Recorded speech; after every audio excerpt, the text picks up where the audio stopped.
اسد الدین اویسی اپنے آپ کو بیچ چکا ہے۔ میں بک چکا ہوں نبی کریم صلی اللہ علیہ وسلم کے غلاموں کی غلامی میں۔ میں بک چکا ہوں امام حسین اور اہل بیت کی محبت میں۔ ارے تم کیا خریدو گے؟ ارے جو بکتا ہے بک جائے گا، مگر میں بک چکا ہوں۔ لوگ کہتے ہیں اویسی تم ان کے لیے کام کرتے ہو، تم فلاں کی ٹیم ہو۔ ارے ظالمو، تم کو نہیں معلوم اسد الدین اویسی اپنے آپ کو بیچ چکا ہے۔ اسد الدین اویسی اپنے آپ کو بیچ چکا ہے۔ میں بک چکا ہوں نبی کریم صلی اللہ علیہ وسلم کے غلاموں کی غلامی میں۔ میں بک چکا ہوں امام حسین اور اہل بیت کی محبت میں۔ ارے تم کیا خریدو گے؟ تم کون سی بات کرتے ہو؟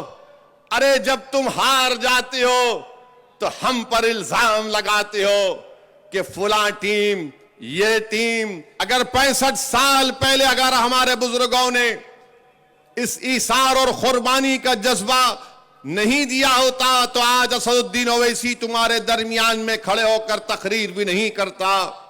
اگر ہمارے بزرگوں نے محنت کی، قربانی کی، تو آج اسد الدین اویسی تمہارے درمیان میں کھڑا ہو کر تمہارے دلوں میں چھپے ہوئی تکلیف کو بے خوف ہو کر بیان کرتا ہے۔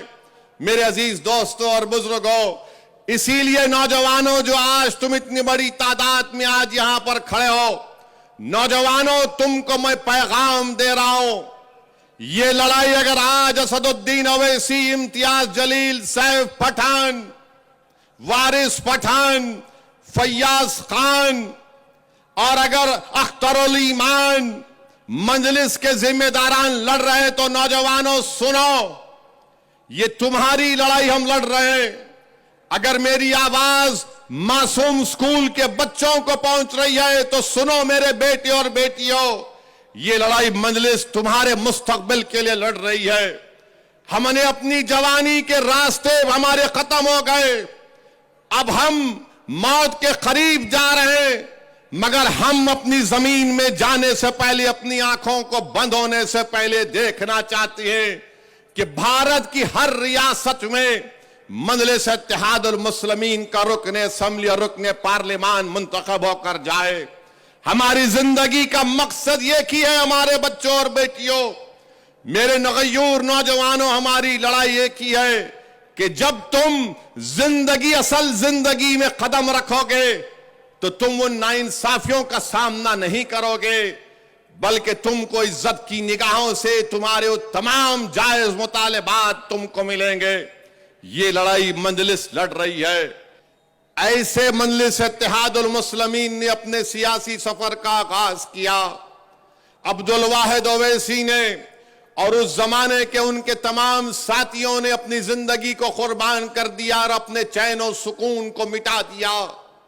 ظالم حکومت سے پنجہ آزمائی کی، حکومت نے ان کو دبانے کی کوشش کی، مگر ہمارے بزرگوں نے حکومت کی طاقت اور ان کے ظلم کے سامنے اپنے سروں کو نہیں جھکایا، بلکہ اپنے سینوں کو تان کر کہا کہ ہم یہ جو لڑائی لڑ رہے ہیں اس لیے لڑ رہے ہیں کہ ہم جانتے ہیں کہ ملک کو آزادی ضرور مل گئی، یہ ملک یقیناً ترقی کے راستے پر گامزن ہوگا، مگر جو سب سے کمزور آج ہے وہ مسلمان اور دلت ہے۔ اگر اس کو طاقت ملنا ہے تو اس کو ایک اپنی سیاسی قیادت بنانا پڑے گا۔ میرے عزیز دوستوں اور بزرگوں، آج مجلس اتحاد المسلمین کے پاس 2 MP ہیں، 7 رکن اسمبلی تلنگانہ میں ہیں، 2 مہاراشٹرا میں ہیں، 1 بہار میں ہے، 100 سے زیادہ اراکین بلدیہ مہاراشٹرا میں ہیں، گجرات میں اراکین بلدیہ، مدھیہ پردیش میں اراکین بلدیہ، کرناٹکا میں اراکین بلدیہ، اتر پردیش میں مجلس کے اراکین بلدیہ۔ میرے عزیز دوستوں اور بزرگوں، اگر آج میں تمہارے درمیان میں کھڑا ہوں تو اس میں میرا کوئی رول نہیں ہے، میں اللہ کی قسم کھا کر کہہ رہا ہوں کہ میرا اس میں کوئی رول نہیں ہے۔ اگر میں یہاں کھڑا ہوں تو صرف اور صرف اللہ کا کرم مجھ پر ہے، میں اگر کھڑا ہوں تو نبی کریم صلی اللہ علیہ وسلم کا صدقہ ہے۔ اگر میں تمہارے درمیان میں کھڑے ہو کر